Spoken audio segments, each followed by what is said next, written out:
Ne point réagir face au phénomène d'insécurité maritime serait accepter qu'un jour, il n'y ait plus de trafic sur nos mers.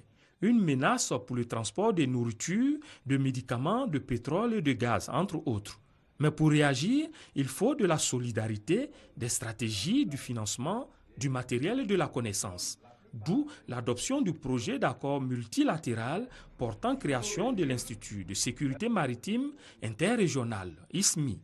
Il faut apprendre à se défendre ensemble contre des nouveaux dangers qui ont surgi au cours des 2 dernières décennies, parmi lesquels la piraterie, au-delà des problèmes d'environnement stricto sensu, les problèmes de pêche. Et c'est une bonne façon de répondre, effectivement, tous ensemble, à ces différents problèmes.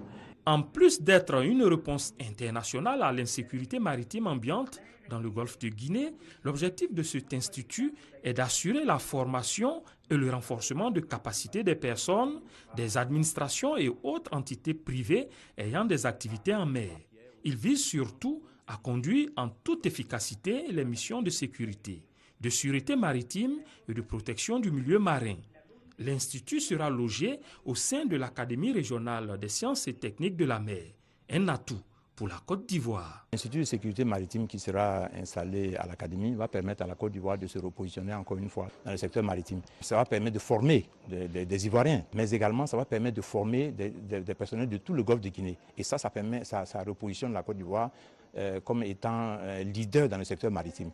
L'établissement bénéficiera de tous les avantages accordés aux institutions diplomatiques. Plusieurs ambassadeurs étaient présents à la cérémonie de restitution.